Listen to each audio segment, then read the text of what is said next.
So இன்னைக்கு நம்ம கெஸ்ட்டாக யார் வந்திருக்கா அப்படின்னு பார்த்தீங்கன்னா ஒரு social media influencer and an actress. Let's welcome Priyadarshini into our show. Hi Priyadarshini. Hi how are you? Jyothika மேமோடைய ஒரு சாங் வந்து நான் டான்ஸ் பண்ணியிருந்தேன். ஸோ அதுதான் என்னோட ஃபர்ஸ்ட் 1 million வியூஸ் அப்படின்னு சொல்லலாம். கமெண்ட் செக்ஷனில் வந்து இந்த பாடி ஷேமிங் இல்லைனா உங்களோட அப்பியரன்ஸை பற்றி ஷேம் பண்ணுற மாதிரி கமெண்ட்ஸ் எல்லாம் வரும்போது உங்களோட ஃபீலிங்ஸ் எப்படி இருக்கும்? கண்டுக்க மாட்டேன். எண்ணமே உன்னால உங்களுக்கு வந்து இப்போ ஃபிலிம் ஃபீல்ட்ல இருந்து இல்லைன்னா அந்த மாதிரி ஃபீல்ட்ல இருந்து உங்களுக்கு நிறைய ஆப்பர்ச்சுனிட்டிஸ் வந்திருக்கு. கண்டிப்பா எல்லாருக்குமே வந்திருக்கும். ஸோ அங்க இருந்து ஏதாச்சும் ஒரு பேடான எக்ஸ்பீரியன்ஸ் உங்களுக்கு இருந்ததா? காஸ்டிங் கால் கான்டாக்ட் பண்றாங்கல்ல, அங்கிருந்தே ஸ்டார்ட் ஆயிரும். இது காஸ்டிங் கால் எடுக்கும் போதே வந்து ஓப்பனா கேட்டுருவாங்க. சில இடங்கள்லாம் உங்களுக்கு ஓகேவா, அட்ஜஸ்ட்மெண்ட் ஓகேவா, ஓப்பனாவே கேட்டுருவாங்க. அட்ஜஸ்ட்மெண்ட்டுக்கு ஆமா, பிக் ஃபிலிம்லாம் ட்ரை பண்ணுங்க அப்படின்னு சொல்லி கான்டாக்ட் நம்பர் கொடுத்தாங்க. அவங்க அந்த டைரக்டர் பேர் வந்து வினோத். நம்ம நினைக்கிற மாதிரி யாரும் பெரிய ஆள்லாம் கிடையாது. அவங்க வந்து ஒரு ஃபேக்கான ஒரு பர்சன். அவங்க டைரக்டரே கிடையாது. எப்படி ஒரே டைம்ல வந்து இந்த ப்ரொடியூசர் 2 படம் எடுக்கிறாரு, அவ்வளோ பெரிய ஆள் அவருன்னு சொல்லி நான் கேட்டேன். யார் அவர் அப்படின்னு சொல்லி கேட்கும்போது, இல்லம்மா இவங்க சினிமாலலாம் இல்லை, அவங்க வந்து துபாயில வந்து கோல்டு பிஸ்னஸ் பண்றாங்க, அதில் வந்து நஷ்ட கணக்கு காட்டுறதுக்காக இங்க வந்து படம் எடுத்து ஃபிளாப் ஆன மாதிரி கணக்கு காட்டணும், அதுக்காக பண்றாங்க அப்படி. பஸ் ஸ்டாண்டுக்கு நியர்லே, கொச்சின்ல பஸ் ஸ்டாண்டுக்கு நியர்லே உள்ள ஒரு ஹோட்டலில் கூட்டிட்டு போய் ரூம் கொடுத்து உட்கார வச்சுட்டு சொல்றாங்க, இந்த மாதிரி காஸ்டியூம் ஒவ்வொரு சாரியை மாத்திட்டு வந்து ஆப்போசிட் ரூம்ல என்ன வந்து நீ பாரு அப்படின்னு. அவர் ஒருத்தர் மட்டும் தனியாக ஆப்போசிட் ரூம்ல இருக்காரு. நான் மம்மி இந்த ரூம்ல இருக்கோம். நான் கம்ஃபர்ட்டாக ஃபீல் பண்ணல. பார்த்துட்டு ஓகே தான், நல்லா தான் இருக்கு. ப்ரொடியூசர் கிட்ட பேசினேன், இந்த மாதிரி வந்து அட்ஜஸ்ட்மெண்ட்டுக்கு கேட்குறாங்க அப்படி. This video is powered by Femora Creative Lab.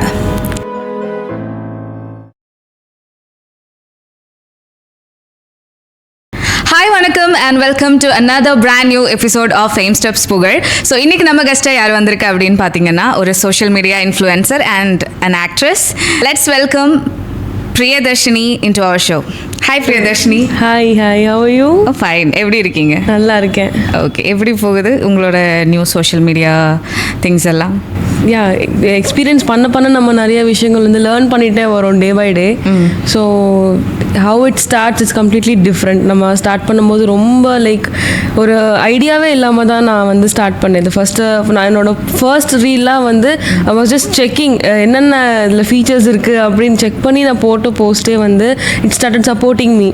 So அதுக்கப்புறம் கொஞ்சம் கொஞ்சமாக என்னோட க்ரோத் நான் அதில் பார்க்க ஆரம்பித்தேன். ஓகே, ஃபஸ்ட்டு வைரலான ரீல்னா எதை சொல்லுவீங்க?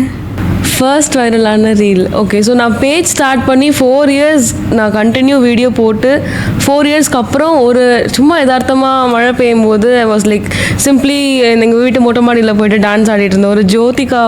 ஜோதிகா மேமோடைய ஒரு சாங் வந்து நான் டான்ஸ் பண்ணியிருந்தேன். ஸோ அதுதான் என்னோட ஃபர்ஸ்ட் 1 million வியூஸ் அப்படின்னு சொல்லலாம். ஓகே. ஸோ அங்கே தான் அப்புறம் அந்த வீடியோ போஸ்ட் பண்ணதுக்கு அப்புறமா தான் ஐ ஸ்டார்டட் ரியலைஸ்ட், ஓகே ஏதோ ஒன்று இங்கே வந்து கனெக்ட் ஆகிருக்கனால தான் நம்மளுக்கு வந்து இவ்வளோ ரீச் ஆகிருக்குது. அப்படி என்னன்னு செக் பண்ணும்போது சேம் காஸ்டியூம் நான் வந்து அவங்க போட்டிருந்தேன். ஜோதிகா மேம் வந்து அந்த சாங்ல என்ன போட்டிருந்தாங்களோ அதே மாதிரியான காஸ்டியூம்ஸ் நான் போட்டு அதே மாதிரி ஸ்டெப்ஸ் நான் வந்து அங்கே ஃபாலோ பண்ணியிருந்தேன். ஸோ அங்கே தான் எனக்கு ஒரு ஐடியா கிடச்சிச்சு, சரி ஓகே நம்ம ரீக்ரியேஷன்ஸ் மாதிரி பண்ணோம் அப்படின்னா நம்மளோட பேஜில் வந்து நல்ல ரீச் இருக்கும் அப்படின்னு. அப்படி தான் நான் ஸ்டார்ட் பண்ணேன். ஓகே, நீங்கள் என்கிட்ட பேசும்போது சொல்லியிருந்தீங்க லைக் நீங்கள் வந்து கிராஜுவேட் பண்ணது வந்து கர்நாடிக் மியூசிக்கில், தென் நீங்கள் வந்து ஒரு டீச்சிங் ஃபீல்டில் வந்துட்டு தென் இப்போ ஐடி ஃபீல்டில் இருக்கீங்க. ஸோ அந்த ஒரு ஷிஃப்ட் எதனால அந்த ஒரு ஷிஃப்ட் வந்துடுது? ஓகே. ஸோ கர்நாடிக் மியூசிக் நான் படிக்கணும்னு நினச்சது வந்து லைக் சின்ன வயசுலேருந்தே ஒரு ட்ரீம் இருக்கும் இல்லை, நம்மளோட பயோடேட்டாலாம் எழுதுவோம், ஞாபகம் இருக்கா? வெரி ஃபர்ஸ்ட் நம்ம வந்து டைரிஸ் ரைட் பண்ண ஸ்டார்ட் பண்ணும்போது பயோடேட்டா ஃபர்ஸ்ட் பேஜில் போட்டு நம்ம ஆரம்பிப்போம்.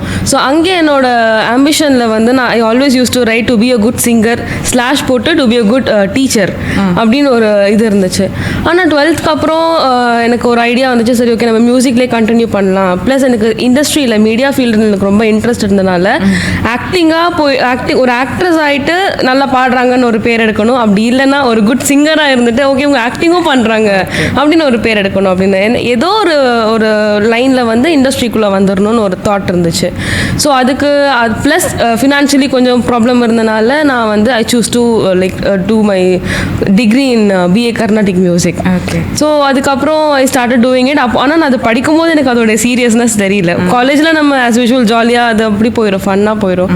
பண்ணிட்டு யதார்த்தமாக அதை முடிக்கும் போது when I got the job, எனக்கு வந்து மியூசிக் ரிலேட்டடாகவே ஒரு டீச்சராக எனக்கு ஒரு ஜாப் கிடைக்கும் போது எனக்கு ரொம்ப ஹாப்பியாக இருந்தது. லைக் நான் 2 விஷயம் யோசித்தேன் சின்ன வயசுலேருந்து. ஐ வாஸ் லைக் எனக்கு 2 விஷயம் பண்ணணும்னு இருந்தது, அது 2மே நான் இப்போ என்னால் பண்ண முடியுது அப்படின்னு. நான் காலேஜ் பண்ணும்போதே I started teaching to others. ஒரு வயலின் டீச்சராக இருந்திருக்கேன், வோக்கலிஸ்டாக இருந்திருக்கேன் நான். இந்த மாதிரி இருந்து அவங்களுக்கு டீச் பண்ணி நான் அந்த காசை ஏர்ன் பண்ணி ஐ கம்ப்ளீட்டட் மை டிகிரி. அதுக்கப்புறம் நான் அதே ஜர்னி நான் கண்டினியூ பண்ணேன். ஒரு பீரியட்க்கு அப்புறமா லைக் நம்ம இதுலேயும் இப்போ நான் உள்ள ஃபீல்டில் வரணும் அப்படின்னு ஒரு தாட் இருந்தனால நான் அதுக்கும் ட்ரை பண்ணிட்டு இருந்தனால ஒரு டீச்சராக இருந்து என்னால் இது பண்ண முடியல. ஸோ நம்ம ஸ்கூல் போகும்போது வைக்கும்போது பசங்களுடைய பாயிண்ட் ஆஃப் வியூலேருந்து இவங்க வந்து ஒரு சோஷியல் மீடியா பர்சன், இவங்க வந்து ரீல்ஸ் பண்ணுவாங்க, இந்த மாதிரி வீடியோஸ் பண்ணுறாங்க அப்படிங்கிற ஒரு இதில் அவங்க நம்மளோட பேச்சு கேட்க மாட்டாங்க. கிளாஸ் என்னால் எடுக்க முடியாது. போனால் we started discussing about these things. நம்ம மேம் நேற்று அவங்க ரீல் பார்த்தேன், நான் லைக் போட்டேன், இந்த மாதிரி பசங்க பேசும்போது நம்ம அங்கே ஸ்டாப் பண்ணவும் முடியாது. ஏன்னா நம்ம வந்து ஒரு ஃப்ரெண்ட்லியான ஒரு கனெக்ஷன் இருந்தால் தான் பசங்களை நம்ம கவர் பண்ண முடியும். ஸோ இந்த மாதிரிலாம் இருக்கும்போது ஒரு பீரியட்க்கு அப்புறம் நானே வந்து சரி ஓகே இது ஒர்க் ஆகாது அப்படின்னு எனக்கு தோணுச்சு. சரி அதுவும் இல்லாமல் எனக்கு ஷூட்டுக்கும் அதுக்கும் லைக் ஈவனாக நல்லா எடுத்துகிட்டு போக முடியல. ஸோ ஒரு 8 hours 9 hours ஒர்க் மட்டும் அந்த மாதிரி இருந்துச்சுன்னா நம்மளுக்கு பெட்டராக இருக்கும். திஸ் அண்ட் தட் ரெண்டுமே நம்ம ஈவனாக பேலன்ஸ் பண்ண முடியும் அப்படின்னு ஒரு தாட்டில் நான் ஸ்விட்ச் ஓவர் ஆனேன். ஓகே, உங்களோட வீடியோஸில் வந்து ஒவ்வொரு பாட்டுக்குமே வந்து அதே மாதிரி சீனரிஸ் இருக்கும். இந்த மாதிரி லொக்கேஷன்ஸ் எல்லாம் நீங்கள் எப்படி கண்டுபிடிக்கிறீங்க? ஓகே, எனக்கு யூஸ்வலாகவே நான் ட்ராவல் பண்ணுறது எனக்கு ரொம்ப பிடிக்கும். எங்கே போகணுன்னாலும் நான் லோக்கலாக இந்த பஸ் இருக்கும்ல, கவர்மெண்ட் பஸ் இருக்கும்ல, கவர்மெண்ட் பஸ்ஸில் ஏசி கோச் கூட போக மாட்டேன். கவர்மெண்ட் பஸ்ஸில் நார்மல் பஸ்ஸில் ஏறி ஹெட்ஃபோன்ஸ் போட்டுட்டு ஒரு விண்டோ சீட்டை பிடிச்சிட்டு உட்காந்துருவேன். அதுக்கு முக்கிய ரீசன் வந்து நம்ம ட்ராவல் பண்ணி போகும்போது நிறைய சினாரியோஸ் நம்ம பார்த்துட்டே போவோம், லொக்கேஷன்ஸ் நிறைய இருக்கும். ஸோ ஒரு சில லொக்கேஷன்ஸ் நம்ம பார்க்கும்போது ஆட்டோமேட்டிக்காக நம்ம மைண்டில் சில சாங்ஸ் ஓடும். இல்லை நம்ம ஒரு பாட்டு கேட்டுட்டு இவங்க போயிட்டுருப்போம், அந்த சாங்கோட அந்த லொக்கேஷன் கனெக்ட் ஆகும். இப்படி தான் எனக்கு ஐடியா கிடைக்கும். எனக்கு ட்ராவல் பண்ணுறது பிடிக்கும். அதோட சேர்த்து நான் அந்த மாதிரி வேடிக்கை பார்த்துட்டே போகும்போது நான் அங்கே பர்ஃபார்ம் பண்ணுற மாதிரி அந்த சாங் என் மைண்டில் ஓடும். நிறைய கனெக்ட் பண்ணி நான் பார்த்துட்டே இருப்பேன். அதில் எனக்கு ஐடியா கிடைக்கும். அப்புறம் நான் ஃப்ரீயாக இருக்கிற டைமில் என்னோட வீட்டுக்கிட்ட ஆர் நம்ம நார்மலாக யூடியூப்பில் போட்டு இந்த மாதிரி நான் சர்ச் பண்ணி பார்ப்பேன் நியர்பை என்ன லொக்கேஷன்ஸ் இருக்குது அந்த மாதிரி இது பண்ணுறதுக்கு அப்படின்னு. ஸோ அந்த மாதிரி தேடி பிடிச்சி போகிறது. ஒரு சிலதெல்லாம் வந்து எனக்கு இன்னுமே ஒரு 7-8 இயர்ஸாக நாங்கள் ஷூட் பண்ணுறேன். பட் ஸ்டில் எனக்கு லொக்கேஷன் பேர் தெரியாது, ரூட் மட்டும் தெரியும். நான் போவேன், ஆனால் எனக்கு அந்த எந்த இடம் அது எங்கே போகிறோம் எதுவுமே எனக்கு தெரியாது. அந்த மாதிரி ரொம்ப இன்டீரியராலாம் நான் வந்து கொஞ்சம் சுற்றிட்டே இருப்பேன். ஓகே, இப்போ நீங்கள் சோஷியல் மீடியாவில் இருக்கீங்க, வேற ஒரு ப்ரொஃபஷனல் லைஃப் உங்களுக்கு இருக்குது. ஸோ அந்த ப்ரொஃபஷனல் லைஃப்பில் இந்த சோஷியல் மீடியாவோட எஃபெக்ட் எப்படி இருந்தது? மீன்ஸ் பார்க்குறவங்களோட பார்வை அதெல்லாம் எப்படி இருந்தது? ஓகே, ஸோ ஒரு நார்மலான பீப்புளாக தான் என்னை பார்ப்போம். ஒரு பர்சன் ஒருத்தவங்க ஓகே அவங்க வீடியோ ஒரு சைட் பண்ணுறாங்க, அவங்களோட லைக் ரெகுலர் லைஃப் ஒரு பக்கம் போயிட்டுருக்குன்னு. ஆனால் சோஷியல் மீடியாவில் நம்ம வந்து கொஞ்சம் ஃபேம் ஆக ஆரம்பித்தோடனே பின்னாடி எப்படி பேசுவாங்க நம்மளுக்கு தெரியாது. பட் முன்னாடி பார்க்கும்போது என்கரேஜ் பண்ணுறாங்க. லைக் நீங்கள் ரெண்டையும் எப்படி பேலன்ஸ் பண்ணுறீங்கன்னு கேட்பாங்க. டைமே இருக்காது. நம்ம வந்து என்ன தான் நம்மளுக்கு 8 hours 9 hours ஒர்க் இருந்தாலும் நமக்கு ட்ராவல் இருக்குது, நம்ம போவோம், ஒர்க் பண்ணுவோம், வருவோம், டயர்டில் தூங்கிடுவோம். எல்லாருக்கும் 2 days லீவ்னா அவங்க வந்து ரெஸ்ட் எடுப்பாங்க. அவங்களுடைய திங்ஸ் எல்லாம் வந்து வீட்டில் ரெடி பண்ணி வச்சுட்டா நெக்ஸ்ட் வீக்குக்கு என்ன பண்ணணுங்கிறத பிளான் பண்ணுவாங்க. பட் என்னை பொறுத்த வரைக்கும் அந்த 2 days நான் ஒர்க் பண்ணுறதுக்கு இந்த 5 days நான் வந்து கொஞ்சம் டைம் ஒதுக்கி ப்ரிப்பேர் பண்ணுவேன். 2 days எனக்கு லீவ் இருக்குது, அந்த 2 days நான் ஷூட் பிளான் பண்ணுவேன். அந்த 2 days ஷூட்டுக்கு என்ன வேணுங்கிறத இந்த 5 daysல நான் வந்து ஒர்க் போகிற 5 daysல ஒர்க் முடிச்ச டைமில் நான் கொஞ்சம் ப்ரிப்பேர் பண்ணுவேன். ஸோ இதுக்கு என்ன பண்ணணுங்கிறத நான் வீக்கெண்டில் பிளான் பண்ணுவேன். ஷூட் முடிச்சுட்டு வந்து அடுத்த ஆஃபீஸ்க்கு போகிறதுக்கு என்ன பண்ணணும் அப்படிங்கிறது. ஸோ எவ்ரிடே என்னோட டைமில் வந்து கொஞ்சம் 1 hour 2 hours நான் வந்து ஒதுக்கிட்டு இதுக்கும் அதுக்கும் நான் பேலன்ஸ்டாக என்ன பண்ணணுங்கிறத ப்ரீ பிளான் பண்ணி வச்சுப்பேன். ஓகே, இப்போ ரீல்ஸ்ல எல்லாம் நிறையா கமெண்ட்ஸ் இருக்கும். என்னன்னா நம்ம சொசைட்டிக்கு ஒரு ஸ்ட்ரக்சர் இருக்குது. இந்த ஷேப்பில் தான் இருக்கணும், இந்த ஹேர் தான் இருக்கணும், இந்த ஸ்கின் டோன் தான் இருக்கணும் அப்படின்னு சொல்லிட்டு இந்த சொசைட்டியை கன்ஸ்ட்ரக்ட் பண்ண கொஞ்சம் ஒரு இது இருக்கு, ஒரு மெஷர்மெண்ட்ஸ் உங்களுக்கு புரியுது இல்லை? புரியுது. ஸோ அதுல இருந்து நீங்களா இருந்தாலும் நானா இருந்தாலும் கொஞ்சம் வெளியே இருக்கு. ஓகே, அப்படி இருக்கும்போது அந்த கமெண்ட் செக்ஷன்ல வந்து இந்த பாடி ஷேமிங் இல்லைன்னா உங்களோட அப்பியரன்ஸை பத்தி ஷேம் பண்ற மாதிரி கமெண்ட்ஸ் எல்லாம் வரும்போது உங்களோட ஃபீலிங்ஸ் எப்படி இருக்கும்? கண்டுக்க மாட்டேன் ஆக்சுவலி. அதுதான் உண்மை. ஏன்னா எல்லா விரலும் ஒரே மாதிரி இருக்காது. Like fingers are different, right? ஒவ்வொருத்தவங்களுடைய பாயிண்ட் ஆஃப் வியூவில் நம்ம ஒவ்வொரு மாதிரி இருப்போம். என்னை விட ஹெவியாக இருக்கிறவங்க பர்ஃபார்ம் பண்ணுறாங்க, ரீல்ஸ் பண்ணுறவங்களும் இருக்காங்க. என்னோட மென்டாலிட்டி தான் இருக்கும் அவங்களுக்கு. எனக்கு என்னென்னா இன்னைக்கு நான் இவ்வளோ குண்டா இருக்கேன், நாளைக்கு நான் இன்னும் குண்டா தான் ஆவேன். அப்போ நான் வந்து ஃபீல் பண்ணிட்டு இருக்க முடியாது. ஏன்னா நான் இதுக்கு முன்னாடி நான் காலேஜ் பண்ணும்போது நான் இவ்வளோ ஹெவியாக இல்லை, நான் கொஞ்சம் ஃபிட்டாக தான் இருந்தேன். அப்போது நான் என்னால் எதுவுமே பண்ண முடியல. இன்னும் நம்ம காலேஜ் போவோம் வருவோம், ஆனால் ஆசை இருக்கும் இது மாதிரிலாம் பண்ணணும் வைக்கணும் அப்படின்னு. அதனால ஒவ்வொரு பீரியடில் வந்து நம்மளோட உடம்பு மாறிட்டே இருக்கும். அப்போ என்ன தோணுதோ நம்ம அதை பண்ணிடணும். மேபி நான் இதுக்கப்புறம் இன்னும் நான் ஹெவி ஆகிட்டு அப்போ நான் உட்காந்து இதெல்லாம் பண்ண முடியல, இல்லை பண்ணாலும் நல்லா இல்லைன்னு ஃபீல் பண்ணுறதுக்கு இப்போ இருந்தே நான் அதை எனக்கு பிடிச்சதை நான் பண்ணிட்டு போயிடலாம்ல. என்னோட சந்தோஷத்துக்கு நான் பண்ணுறேன். ஓகே. அண்ட் இப்போ வந்து people started accepting it. You know right, பசங்களுக்கு இப்போ சப்பி பொண்ணுங்க தான் பிடிக்குது. பிடிக்குது. அதான் நான் அதை வெளிப்படையாக எனக்கு தெரியுது. பசங்க வந்து கொஞ்சம் ஹெல்த்தியாக இருக்க பொண்ணுங்களை தான் லைக் பண்ணுறாங்க. அதில் இப்போ எனக்கு இனிஷியல் பீரியடில் லைக் நான் வந்து ஆரம்பிக்கும் போது அவங்களால அக்செப்ட் பண்ணிக்க முடியல. ஹானஸ்ட்டாக சொல்ல போனால் யாரா இவ ஒரு டைப்பாக இருக்கா, வந்து ஆடிட்டு இருக்கா, இவளுக்கு லைக் போடணுமா கமெண்ட் போடணுமா, அந்த பாடி ஷேமிங் பண்ணுறது அதெல்லாம் இருந்துச்சு. பட் நான் ரெகுலராக என்னோட இதை வந்து நான் கான்ஸ்டண்ட்டாக கொடுக்க என்னோட எல்லா வீடியோஸ்லேயும் எவ்ரிடே நான் என்னோட எஃபர்ட் இன்னும் அதிகமாக போட ஆரம்பித்தேன். போட்டு நான் பண்ணும்போது ஒரு கட்டத்துக்கு அப்புறம் அவங்களுக்கு வந்து நான் பண்ணுற பர்ஃபார்மன்ஸ் மட்டும்தான் கண்ணில் தெரியுது. அதை தாண்டி அவங்க வந்து ஃபேட்டாக இருக்காங்க, இல்லை டார்க்காக இருக்காங்க, அவங்களுக்கு முடி நல்லா இல்லை, எதுவுமே அவங்க அதை பார்க்குறது கிடையாது. பர்ஃபார்மன்ஸ் வைஸ் அந்த பொண்ணு ஒரு சாங் எடுத்தானா எந்த அளவுக்கு அதில் எஃபர்ட் போடுறா. நான் ஈச் அண்ட் எவ்ரி திங் நான் ரொம்ப கஷ்டப்பட்டு தான் பண்ணுவேன். மெட்டீரியல் வாங்கிட்டு வரணும், அதே மாதிரி போயிட்டு சேம் மெட்டீரியல் தேடணும். அம்மா அப்பா டிசைனருங்கிறனால அந்த ஸ்டிச்சிங் வேலை எனக்கு கிடையாது. இல்லைன்னா நானே உட்காந்து ஸ்டிச் பண்ணுற மாதிரி தான் இருக்கும். வாங்கிட்டு வந்து அவங்கக்கிட்ட நான் ட்ரா பண்ணி காட்டுவேன் என்னென்ன கலர்ஸ் அதில் ஆடாக இருக்குது. அந்த மெட்டீரியல் கிடைக்கலன்னா அந்த மெட்டீரியலில் ஏதோ கிடைக்கிற மெட்டீரியல் வேண்டாம் நான் அதில் கலர் பண்ணுவேன். கலர் பண்ணுறது, பெயிண்ட் பண்ணுறது, இல்லை ஹேண்ட் ஒர்க், ஆரி ஒர்க் பண்ணுறது, இந்த மாதிரி பண்ணி நம்ம ஒர்க் பண்ணுவோம். அதில் எனக்கு என்னென்னா எக்ஸாக்டாக அது அங்கே என்ன இருக்கோ அது இங்கே இருக்கணும். என்னால் அவங்களோட ஒரு ஹீரோயினோட ஒரு ஆக்ட்ரஸோடைய கலரையோ இல்லை ஃபிகரையோ என்னால் மேட்ச் பண்ண முடியாது. Apart from that I can match every thing. அந்த கேப்பபிலிட்டி எனக்கு இருக்குது. ஸோ அதை வச்சு நான் மூவ் பண்ணிகிட்ருக்கேன். ஓகே. உங்களுக்கு வந்து இப்போது ஃபிலிம் ஃபீல்டில் இருந்து இல்லைன்னா அந்த மாதிரி ஃபீல்டில் இருந்து உங்களுக்கு நிறையா ஆப்பர்ச்சுனிட்டிஸ் வந்திருக்கும். கண்டிப்பாக எல்லாருக்குமே வந்திருக்கும். ஸோ அங்கேருந்து ஏதாச்சும் ஒரு பேடான எக்ஸ்பீரியன்ஸ் உங்களுக்கு இருந்ததா? கம்ஃபர்டபுள் சொல்லலாம். நீங்கள் இப்போது டேலண்ட் இருக்குது, அது தெரியுது எல்லாருக்கும். இது ஓகே, இவங்க சம்திங் பண்ணுறாங்க, நிறைய ஆப்பர்ச்சுனிட்டிஸ் வருது எனக்கு, நான் ட்ரை பண்ணுறேன். பட் ஒரு பாயிண்டில் வந்து நம்மக்கிட்ட சில விஷயங்கள் அவங்க கேட்கும்போது நான் அதை ரிஜெக்ட் பண்ணுறேன்.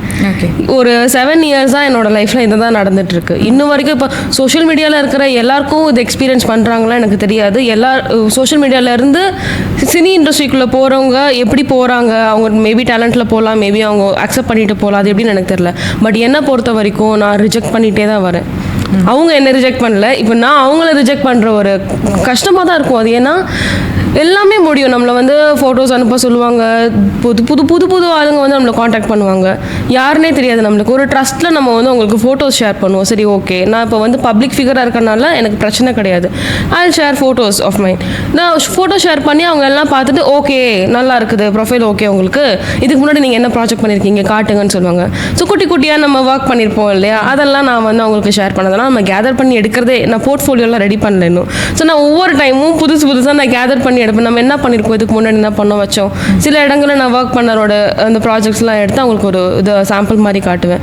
அதை பார்த்துட்டு ஓகே பண்ணிவிட்டு சரி ஓகேன்னு சொல்லி எல்லாமே பார்த்து பேசி ஓகே பண்ணிவிட்டு லாஸ்ட்டில் வந்து ஒரு அட்ஜஸ்ட்மெண்ட் அப்படிங்கிற ஒரு வேர்டில் வந்து நிற்பாங்க. அங்கே தான் நான் ரொம்ப பிரேக் ஆவேன். இவ்வளோ காமிச்சு எல்லாமே ஓகேங்கிறீங்க, உங்களோட நீங்கள் சொல்கிற ஸ்டோரிக்கு அக்யூரேட்டாக நான் இருக்கேன்னு சொல்கிறீங்க, கண்ணு நல்லா இருக்குன்னு சொல்லுவாங்க, சிலர் வந்து இப்படி தான் வேணும்பாங்க, ஒரு மேரிடான பொண்ணாக நான் காட்ட போகிறேன் அப்படிம்பாங்க, ஹீரோயின் ஃப்ரெண்டாக காட்ட போகிறேன்பாங்க, எனிதிங் யூ கேன் டூ. நான் வந்து ஒரு டீசெண்டான ரோல் பண்ணுறதுக்கு அது எதுவாக இருந்தாலும் நான் ரெடியாக இருக்கேன். நான் ஹீரோயினாக தான் பண்ணுவேன், நான் சொல்லவே கிடையாது. நீங்கள் எனக்கு ஆப்பர்ச்சுனிட்டி கொடுத்தீங்கன்னா போதும், என்னோட திறமைக்கு எனக்கு வேலை இருந்துச்சுன்னா நான் என்ன வேணாலும் பண்ணுறதுக்கு ரெடி. பட் அது வந்து முகம் சுளிக்காத மாதிரி இருக்கணும். மற்றவங்க பார்க்கும்போது இவங்க இவ்வளோ இதாக நடிக்கிறாங்களே, பேடாக நடிக்கிறாங்க, அந்த மாதிரி சொல்லாத மாதிரி இருக்கணும். ஸோ அதுக்காக நான் வெயிட் பண்ணி ஒவ்வொரு நாளும் நான் என்னோட எஃபோர்ட் போட்டு கொண்டு வந்து இவ்வளோ தூரத்துக்கு நான் வந்து இன்ஸ்டாகிராமும் ஒரு பிளாட்ஃபார்மாக எடுத்து என் திறமையை காமிச்சிட்ருக்கேன். ஏன்னா எனக்கு வேறு யாரும் வாய்ப்பு கொடுக்குறவங்க வேறு விஷயம் கேட்குறாங்க, என்னால் அது முடியாது. ஸோ இந்த இடத்துல பாஸ் ஆகுறனால அது வந்து லைக் ரெகுலராக நான் ரிஜெக்ட் பண்ணிகிட்டே இருக்க மாதிரி இருக்குது. ஸோ டேலண்ட்டுக்கு அவங்க வந்து ப்ரையாரிட்டைஸ் பண்ணி அவங்க இந்த மாதிரி ஆப்பர்ச்சுனிட்டிஸ் கொடுக்குறாங்க அப்படின்னா இந்த மாதிரி பிகினர்ஸ்க்கு அது ரொம்ப ஹெல்ப்ஃபுல்லாக இருக்கும் அப்படின்னு நான் சொல்லுவேன். ஓகே. மோஸ்ட்லி வந்து டைரக்டர் சைடில் இருந்து அந்த மாதிரி கேட்பாங்களா, இல்லை ப்ரொடியூசர் சைடில் அந்த மாதிரி? காஸ்டிங் கால் காண்டாக்ட் பண்ணுறாங்கல்ல, அங்கேருந்தே ஸ்டார்ட் ஆயிரும் இது. காஸ்டிங் காலுக்கு நமக்கு யாருனே தெரியாது. லைக் இப்போது நீங்கள் என்னை காஸ்ட் பண்ணுறதுக்காக கால் பண்ணுறீங்க, காஸ்டிங் கால் பண்ணுறீங்கன்னா உங்களோட ஃப்ரெண்டு எனக்கு காண்டாக்ட் பண்ணுவாங்க. என்னோட ஃப்ரெண்டு ஒருத்தவங்க இருக்காங்க, அவங்க இந்த மாதிரி லைனில் வந்து ஆள் பிடிச்சி கொடுப்பாங்க, காஸ்டிங் கால்ஸ் ஆள் எடுக்கிறாங்க, உங்களுக்கு நான் காண்டாக்ட் கொடுக்குறேன்னு சொல்லி அங்கேருந்தே இது கூட ஸ்டார்ட் ஆயிரும். காண்டாக்ட் கொடுக்கணுன்னா நீங்கள் சில விஷயங்கள் பண்ணுற மாதிரி இருக்கும் அப்படின்னு. ஸோ நம்ம அங்கே பேசி காஸ்டிங் கால் அவங்க காண்டாக்ட் வாங்கி அவங்கக்கிட்ட பேசி அப்புறமா தான் அங்கேருந்து தான் டைரக்டர் ப்ரொடியூசர் அவ்வளோ தூரமே போகும். என்னது வந்து இனிஷியலாகவே லைக் ஸ்டாப் ஆயிரும். காஸ்டிங் கால் எடுக்கும் போதே வந்து ஓப்பனாக கேட்டுருவாங்க சில இடங்கள்லாம், உங்களுக்கு ஓகேவா அட்ஜஸ்ட்மெண்ட் ஓகேவா, ஓப்பனாகவே கேட்டுருவாங்க அட்ஜஸ்ட்மெண்ட்டுக்கு. ஆமாம், ஒரு 2-3 வாட்டி ஸ்டார்டிங்கில் கேட்கும்போது எனக்கு அது புரியல, அது எதுக்கு அந்த என்ன வேர்டு அது பர்டிகுலராக அந்த அட்ஜஸ்ட்மெண்ட்டுங்கிற வேர்டு வந்து எதுக்கு வருதுங்கிறது எனக்கு புரியல. நான் அவங்கக்கிட்ட திருப்பி கேட்க ஆரம்பிச்சேன், எதை மீன் பண்ணி சொல்கிறீங்க, கொஞ்சம் டீட்டெயிலாக சொல்கிறீங்களான்னு கேட்கும்போது அவங்களால அதை சொல்லக்கூட முடியல. அவ்வளோ ஒரு சீப்பான விஷயம் சொல்லக்கூட முடியல. பட் அவங்களுக்கு நம்மக்கிட்ட வந்து அவங்க கேட்குறாங்க, இது பண்ணியிருந்தீங்கன்னா உங்களுக்கு உடனே வாய்ப்பு கிடச்சிரும் அப்படின்னு. ஸோ நான் நிறைய கான்ட்ராக்ட் அங்கேயே ரிஜெக்ட் பண்ணியிருக்கேன். அதையும் தாண்டி வந்து ஓகே பண்ணி லைக் இதெல்லாம் வேண்டாம், இதெல்லாம் நான் பண்ண மாட்டேன்னு சொல்லி காஸ்டிங் கால்ஸில் வந்து கால் பண்ணி ஓகே உங்களோட ப்ரொஃபைல் நாங்கள் மூவ் பண்ணுறோன்னு சொல்லி டைரக்டர் வரைக்கும் போகும், ப்ரொடியூசர் வரைக்கும் போகும். எண்ட் ஆஃப் த டே அது அங்கே தான் வந்து நிற்கும். ஆனால் எல்லாம் பண்ணி அது வந்து ஆனால் அந்த ஒரு ஜேர்னி இருக்கும் பார்த்தீங்களா, ஒரு 1 வீக்கோ 10 டேஸோ அவங்க அந்த டைம் எடுத்துப்பாங்க. அது வரைக்கும் நம்ம நிறைய ஒரு ட்ரீமிங்கில் இருப்போம். ஸ்டோரி சூப்பராக இருக்குது, நம்மளை வந்து இந்த இடத்துல நிப்பாட்ட போகிறாங்க, இந்த ஃப்ரேமில் நம்ம என்ன பண்ண போகிறோம், அதுக்கான ப்ராக்டிஸ்லாம் நான் எடுப்பேன். வெயிட் லாஸ் பண்ண சொல்கிறாங்க, நம்மளால முடியுமா, ட்ரை பண்ணலாம் அப்படின்னு அதுக்கு ட்ரை பண்ணுவேன். இல்லை இப்படியே இருக்க சொல்கிறாங்க, நம்ம இப்படியே இருந்தாலும் நம்ம சைட்லேருந்து கொஞ்சம் எஃபர்ட் போடணும்னு சொல்லி நம்ம வந்து அதுக்கு ஒர்க் பண்ணவே ஆரம்பிச்சிருவோம் அவங்க சொல்கிற அந்த ப்ராஜெக்ட்டுக்கு. அப்புறம் கொஞ்ச நாள் கழிச்சு திரும்ப அதே இடத்துல வந்து நிற்கும் போது அங்கே தான் நம்ம வந்து பிரேக் டவுன் ஆகும். பட் நான் வந்து கொஞ்சம் ஸ்டேபிளாக லைக் எப்படி சொல்கிறது ஸ்ட்ராங்காக இருக்கனால நான் கொடுத்தா கொடு காட்டிப்போ, எனக்கு என்னோட பேஜ் இருக்குது, நான் பண்ணுறதை பண்ணிகிட்டே இருப்பேன் அப்படிங்கிற மாதிரி நான் இருக்கேன். பட் என்ன மாதிரி மற்ற பொண்ணுங்க ட்ரை பண்ணுற பொண்ணுங்கள்லாம் வந்து இப்போ வேலையும் இல்லாமல் இதிலே நம்ம வந்து ஃபுல் மைண்டாக இருந்துட்டு இண்டஸ்ட்ரியில் என்ன பண்ணணும்னு சொல்லி ட்ரை பண்ணுறவங்களுக்கு இது ரொம்ப பிரேக் டவுனாக இருக்கும், ஹார்ட் பிரேக்கிங்காக தான் இருக்கும். ஸோ இது என்னைக்கு நிற்க போகுதுன்னு எனக்கு தெரியல.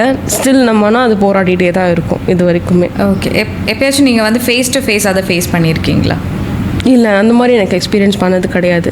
ஒரு வாட்டி வந்து ஒரு ஃபேஸ் டு ஃபேஸ் இந்த சென்ஸ் ஒரு சின்ன ஸ்டோரி சொல்கிறேன், எக்ஸ்பீரியன்ஸை சொல்கிறேன். இந்த மாதிரி ஒரு டேரக்டர் வந்து ஒருத்தவங்க இன்ஸ்டாகிராமில் எனக்கு ஒருத்தவங்க வந்து இந்த மாதிரி ஒரு டேரக்டர் இருக்கார், அவங்களுக்கு உங்கள் நம்பரை கொடுக்குறேன், நீங்கள் வந்து பிக் ஃபிலிம்லாம் ட்ரை பண்ணுங்க அப்படின்னு சொல்லி கான்டாக்ட் நம்பர் கொடுத்தாங்க. அவங்க அந்த டேரக்டர் பேர் வந்து வினோத். நம்ம நினைக்கிற மாதிரி யாரும் பெரிய ஆள்லாம் கிடையாது, அவங்க வந்து ஒரு ஃபேக்கான ஒரு பர்சன், அவங்க டைரக்டரே கிடையாது, ஒரு பர்சன். அவர் பேர் வந்து வினோத் அப்படின்னு சொல்லி ஒரு நம்பர் கொடுத்தாங்க. நம்ம என்ன பண்ணுவோம், வினோத் டேரக்டர் அப்படின்னு போட்டு நான் கான்டாக்ட் சேவ் பண்ணி வச்சுட்டேன். 2 டேஸ்க்குள்ளே எனக்கு வந்து ஒரு கால் வருது, ரொம்ப இம்மிடியேட்டாக நம்ம வந்து இந்த ப்ராஜெக்ட் பண்ணியே ஆகணும், உங்களோட ப்ரொஃபைல் அனுப்புங்க அப்படின்னு. நான் உடனே என்னோட ஃபோட்டோஸு எல்லாம் ஷேர் பண்ணுறேன். இன்னொரு பொண்ணு வேணும், அவங்க ஆக்சுவலாக என்னோட வீடியோஸ் பார்த்துருக்காங்க, என்னையும் என்னோட சிஸ்டரையும் பார்த்துருக்காங்க, உங்கள் சிஸ்டர் கூட இன்ட்ரெஸ்டடாக இருந்தால் சொல்லுங்கள் அப்படின்னு சொல்லியிருக்காங்க. நான் அவங்கக்கிட்ட கேட்டுட்டு அவங்களோட ஃபோட்டோஸும் அனுப்பிச்சிருக்கேன். சென்ட் பண்ணிவிட்டு 2 பேரையும் பார்த்துட்டு ஓகே பண்ணிட்டாங்க. இல்லை நான் எங்கள் கதைக்கு வந்து நீங்கள் தான் கரெக்டாக இருக்கீங்க, நீங்கள் தான் வேணும் எங்களுக்கு, இந்த மாதிரி வந்து 4 லாங்குவேஜில் இந்த படம் நாங்கள் வந்து ரிலீஸ் பண்ண போகிறோம் அப்படின்லாம் சொல்லி 25 தேட்டர் ஆல் ஓவர் தமிழ்நாடு வந்து 25 தேட்டரில் ரிலீஸ் பண்ண போகிறோம், 2 டேஸ்லேயே வந்து அக்ரிமெண்ட் பண்ணி பூஜை ஆரம்பிச்சிருவோம். இவ்வளோ கான்ஃபிடென்ட்டாக பேசினாங்க, ரொம்ப ஹரிபரியாக பேசினாங்க. எனக்கு ஒன்றுமே புரியல, எப்படி அப்படி பண்ணுவாங்க. என்கிட்ட வந்து இதுக்கு முன்னாடி என்ன ப்ராஜெக்ட் பண்ணீங்க, அந்த ப்ராஜெக்ட்ஸ் காட்டுங்க, உங்களோட ஒர்க் நான் செக் பண்ணணும்னு எதுவுமே சொல்லலை, ஃபோட்டோஸ் மட்டும் பார்த்துட்டு ஓகே பண்ணிட்டாங்க. நான் அந்த இடத்துல கொஞ்சம் டவுட் ஆனேன், இது என்னவா இருக்கும், ஒரு மாதிரி ஏதோ ஃபிஷிங்காக இருக்கே அப்படின்னு சொல்லி நான் செக் பண்ணும்போது அவங்க ஃபோட்டோஸ்லாம் அனுப்பிச்சிட்டு நான் வெயிட் பண்ணேன். அதுக்கப்புறம் எனக்கு 2 டேஸில் வந்து அக்ரிமெண்ட்டே அனுப்பிச்சிட்டாங்க. 100 rupees பாண்ட் பேப்பர் இருக்கும் இல்லையா, அது எப்படி ரெடி பண்ணாங்க என்னன்னே தெரியல. அதில் சீல் இருக்குது, சைன் இருக்குது, சித்ரா மூவின்னு போட்டிருக்கு, லொக்கேஷன் வந்து காஞ்சிபுரம் டிஸ்ட்ரிக்ட் அந்த மாதிரி போட்டிருக்கு. எனக்கு அதெல்லாம் தெரியாது. பட் ஓவரால் பார்க்கும்போது நம்ம என்ன நினைப்போம், உண்மைன்னு நம்பிடுவோம். கரெக்டாக அதுலேயும் வந்து 2 மூவி, ஃபஸ்ட்டு ஒரு மூவி பேசி இந்த லீட் ரோல்னு சொல்லி ஹீரோவே கிடையாது படத்தில், அட்ஜஸ்ட்மெண்ட்லாம் எதுவுமே இருக்காது, நீங்கள் நினைக்கிற மாதிரி பயப்பட வேண்டாம், உங்களுக்கு ஒரு லவ் சீன் அந்த மாதிரிலாம் இருக்காது, இது எல்லாமே கம்ப்ளீட்டாக வந்து ஒரு ஃபேமிலி ஓரியன்டான ஒரு மூவி. ஸோ குடும்பமாக உட்காந்து பார்க்கும்போது யாருமே வந்து முகம் சொல்லிக்காத மாதிரி தான் இருக்கும் அப்படின்லாம் சொல்லி இதெல்லாம் நான் வைக்கிறதுக்கு முன்னாடி அவங்க அந்த பாயிண்ட்லாம் கொடுத்துட்டாங்க என்கிட்ட. ஸோ நீங்கள் தாராளமாக பயப்படாமல் நீங்கள் வந்து இதுக்கு வந்து கமிட் பண்ணலாம். பர் டே உங்களுக்கு வந்து இவ்வளோ பே பண்ணிடுவோம், ஓவரால் ப்ராஜெக்ட் வந்து உங்களுக்கு 15 lakh கொடுத்துருவோம் அப்படி இப்படின்னு சொல்கிறாங்க. இது 15 lakhலாம் எனக்கு அது வந்து அப்போ பயங்கரமாக இருந்துச்சு. 15 lakh ஓகே நம்மளுக்கு இப்போ நம்ம இருக்கிற சுச்சுவேஷனுக்கு ஓகேங்கிற மாதிரி இருந்துச்சு. 10 days தான் ஷூட் இருக்கும் அப்படின்னு சொன்னாங்க. சரி 10 days 15 lakh ஓகே அப்படின்னு சொல்லி நான் வந்து கதை கேட்டேன் அவங்கக்கிட்ட. ஸ்டோரிலாம் நீங்கள் நேரில் வாங்க, நம்ம ப்ரொடியூசர் வச்சு பேசி நான் உங்களுக்கு ஸ்டோரி வந்து எக்ஸ்பிளைன் பண்ணுறேன், ஆனால் இது ஃபேமிலி ஓரியன்டான வந்து ஸ்டோரி தான் அப்படின்னு சொல்லிட்டாங்க. சரி ஓகே அப்படின்ட்டு அக்ரிமெண்ட் உங்களுக்கு ஈவினிங் ஷேர் பண்ணிடுவேன், அதை சைன் பண்ணுறதுக்கு நீங்கள் நேரில் வர மாதிரி இருக்கும், மற்ற ப்ராசஸ் எல்லாமே நம்ம இங்கேயே பார்த்துக்கலாம் அப்படின்னு. அக்ரிமெண்ட் அனுப்புகிறேன், செக் பண்ணுங்கன்னு சொல்லி எனக்கு ஈவினிங் அக்ரிமெண்ட்டும் சென்ட் பண்ணுறாங்க. அதில் டீட்டெயில்டாக எனக்கு தமிழ் எழுத படிக்க வராது. அப்போ நான் மம்மி கிட்ட கொடுத்து, மம்மி இந்த அக்ரிமெண்ட் அனுப்பிச்சிருக்காங்க என்னன்னு சொல்லி படிங்கன்னு சொல்லும்போது டீட்டெயில்டாக கரெக்டாக போட்டிருக்காங்க. அதை படித்து பார்க்கும்போது ரொம்ப டீசெண்டாக ப்ராப்பராக போகிற மாதிரி இருந்துச்சு. மம்மி வந்து ரொம்ப ஹாப்பி, லைக் நீ இவ்வளோ நாள் கஷ்டப்பட்டதுக்கு சம்திங் யூ கோன் டூ, இது நல்ல ஆப்பர்ச்சுனிட்டி உனக்கு, மிஸ் பண்ணாத, உன்னோட பெஸ்ட்டை கூட அப்படின்னு சொன்னால் அவங்க எனக்கு வந்து இது பண்ணுறாங்க, அட்வைஸ்லாம் பண்ணி அதெல்லாம் படித்து காமிச்சு ஸோ டேட்லேருந்து இந்த டேட் வரைக்கும் ஷூட் நடக்கும், பர் டேக்கு வந்து உங்களுக்கு இவ்வளோ சேலரி அப்படி இப்படின்னு சொல்லி அந்த அக்ரிமெண்ட் அனுப்பிச்ச உடனே கால் பண்ணி இன்னொரு படமும் உனக்கு ஓகே ஆயிடுச்சு அப்படிங்கிறாங்க. ஒன் மோர் மூவி, அது ஸ்போர்ட்ஸ் ரிலேட்டடான மூவி. இது அதுக்கு வந்து நம்ம இந்த ஷூட் ஸ்டார்ட் பண்ணும்போது அதுக்கான டீசர்லாம் நம்ம வந்து ஷூட் பண்ண ஆரம்பிச்சிருவோம், கொடுத்து நம்ம ப்ரொடியூசர் கிட்ட வந்து ஓகே பண்ணி வாங்கிக்கலாம். எப்படி ஒரே டைமில் வந்து இந்த ப்ரொடியூசர் 2 படம் எடுக்கிறாரு, அவ்வளோ பெரிய ஆள் அவருன்னு சொல்லி நான் கேட்டேன். யார் அவர் அப்படின்னு சொல்லி கேட்கும்போது, இல்லைம்மா இவங்க சினிமாவிலலாம் இல்லை, அவங்க வந்து துபாயில் வந்து கோல்டு பிஸ்னஸ் பண்ணுறாங்க, அதில் வந்து நஷ்ட கணக்கு காட்டுறதுக்காக இங்கே வந்து படம் எடுத்து ஃப்ளாப் ஆன மாதிரி கணக்கு காட்டணும், அதுக்காக பண்ணுறாங்க அப்படின்னு. அப்போ நீங்கள் படம் வந்து சக்ஸஸ் ஆகணும்னு எடுக்கலையா அப்படின்னு நான் கேட்டேன். இல்லை அதெல்லாம் சக்ஸஸ் ஆயிரும், பட் இது வந்து அவங்க ஒரு கணக்கு காட்டுறதுக்காக அண்ணனும் தம்பியும் சேர்ந்து எடுக்கிறாங்க, ஸோ அண்ணன் ஒரு படம் தம்பி ஒரு படம் அப்படி எடுக்கிறாங்க அப்படின்னு சொல்லிட்டாங்க. சரி ஓகே ஏதோ சொல்கிறாங்கன்னு சொல்லிட்டு அதுக்கும் அக்ரிமெண்ட்டு ரெடி பண்ணி அனுப்பிச்சிட்டாங்க. ரெண்டுலேயுமே வந்து என்னோடய சிஸ்டருக்கு ஏதோ ஒரு குட்டி குட்டி ரோல் இருக்குன்னு சொல்லி அவங்களுக்கும் வந்து சேலரிலாம் பேசி அவங்களுக்கும் வந்து சேர்த்தே போட்டு விட்டாங்க. 3 அக்ரிமெண்ட் எனக்கு இருக்குது இப்போது, 2 என்னோட மூவிக்கு, 1 என்னோட தங்கச்சியோட மூவிக்கு. அந்த மாதிரி இருந்ததும் இதெல்லாம் நீ வந்து சைன் பண்ணணும்லாம் ஓகே பண்ணியாச்சு, சரி ஓகேன்னு சொல்லியாச்சு. இப்போ நீ வந்து இதுக்கு ரிலேட்டடான காஸ்டியூம்ஸ், இந்த ஃபேமிலி ஓரியன்ட் மூவிக்கு வந்து நீ கொஞ்சம் லெகின் குர்த்தி அப்புறம் சாரீஸ் இந்த மாதிரிலாம் நீ எடுத்துகிட்டு வா, ஸ்போர்ட்ஸுக்கு வந்து நீ ஸ்போர்ட்ஸ் ட்ரெஸ் எடுத்துகிட்டு கேரளா கிளம்பி வாங்க அப்படின்னு சொல்லிட்டாங்க. யார் வரணும், நீ மட்டும் வா அப்படின்னாங்க. அப்போ சிஸ்டர் வேண்டாமா, சிஸ்டர் வேண்டாம், சிஸ்டருக்கு நீ இது சைன் பண்ணிட்டா போதும், நீ மட்டும் கிளம்பி வா அப்படின்னு சொன்னாங்க. நான் சொன்னேன் நான் தனியாக வரமாட்டேன், I'll take my mom with me. நான் எங்கே போனாலும் அம்மா அப்பா இல்லை யாரையாச்சும் ஒருத்தவங்க கூட்டிகிட்டு போவேன், ஸோ நான் என் மம்மி கூட்டிகிட்டு வரேன்னு சொன்னது ஓகே சொல்லிட்டாங்க. சரி ஓகேன்னு சொல்லிட்டு நாங்கள் கேரளா இம்மிடியேட்டாக கிளம்புறோம். இது 2-3 டேஸில் இவ்வளோ நடந்து முடிஞ்சு இம்மிடியேட்டாக நாங்கள் கேரளா கிளம்பி போகிறோம். போயிட்டு அங்கே போனோடனே வந்து பிக்கப் பண்ணாங்க. பஸ் ஸ்டாண்டுக்கு நியர்லே, கொச்சினில் பஸ் ஸ்டாண்டுக்கு நியர்லே உள்ள ஒரு ஹோட்டலில் கூட்டிகிட்டு போய் ரூம் கொடுத்து உட்கார வச்சுட்டு சொல்கிறாங்க, இந்த மாதிரி காஸ்ட்யூம் ஒவ்வொரு சாரியை மாற்றிட்டு வந்து ஆப்போசிட் ரூமில் என்னை வந்து நீ பாரு அப்படின்னு. ஒருத்தர் மட்டும் தனியாக ஆப்போசிட் ரூமில் இருக்கார், நான் மம்மி இந்த ரூமில் இருக்கோம். நானும் லூஸ் மாதிரி சாரீலாம் வேர் பண்ணிவிட்டு போயிட்டு ஒன்றுனா இது ஓகேவான்னு போய் அங்கே காமிச்சிட்ருக்கேன். அவரெல்லாம் ஒவ்வொரு வாட்டி ஒவ்வொரு ட்ரெஸ்ஸையும் அவர் பார்க்குற விதமே அப்போ வேறு மாதிரி இருந்துச்சு. நான் கம்ஃபர்ட்டாக ஃபீல் பண்ணல. பார்த்துட்டு ஓகே தான், நல்லா தான் இருக்குது. ப்ரொடியூசர் கிட்ட பேசினேன், இந்த மாதிரி வந்து அட்ஜஸ்ட்மெண்ட்டுக்கு கேட்குறாங்க அப்படின்னு. ப்ரொடியூசர் சைடு அப்போது நான் சொன்னேன், நீங்கள் இனிஷியலாக நீங்கள் ஆரம்பிக்கும் போதே நான் இதெல்லாம் பண்ண மாட்டேன்னு சொல்லிட்டேன், இதெல்லாம் இருக்காதுன்னு சொல்லி தான் நம்ம அக்ரிமெண்ட் வரைக்கும் வந்தோம். இப்போ சைன் பண்ணவான்னு கூப்பிட்டுட்டு இந்த டைமில் வந்து நீங்கள் இந்த மாதிரி சொன்னீங்கன்னா இது என்ன, இது அர்த்தமே இல்லை, இதில் நான் கிளம்புறேன் அப்படின்னு சொன்னேன். இல்லைம்மா நான் பேசுகிறேன், அப்படி நீங்கள் போயிட்டு வேறு காஸ்ட்யூம் சேஞ்ச் பண்ணிட்டு வாங்க அப்படி. நான் வந்து இந்த சாரீ மாற்றிட்டு வேறு சாரீ கட்டிட்டு மறுபடியும் அந்த ரூமுக்கு போயிட்டு இது ஓகேவான்னு கேட்குறது. இந்த ஒரு 4 சாரீ அன்றைக்கி நான் மாற்றினேன். 4 சாரீ மாற்றின அந்த கேப்லேயும் ஒவ்வொரு இது என்னை கன்வின்ஸ் பண்ணுறதுக்கு சில டாபிக்ஸ் ரெடி பண்ணி வச்சுருந்தார். இல்லைம்மா அவர் வந்து ரெடியாக வச்சுருக்காரு, அவள் ஃபுல் பேமெண்ட் கூட பண்ணுறதுக்கு ரெடி உனக்கு இப்போது, ஆனால் இது கேட்குறாங்க, இதுக்கு நீ ஓகே பண்ணிட்ட அப்படின்னா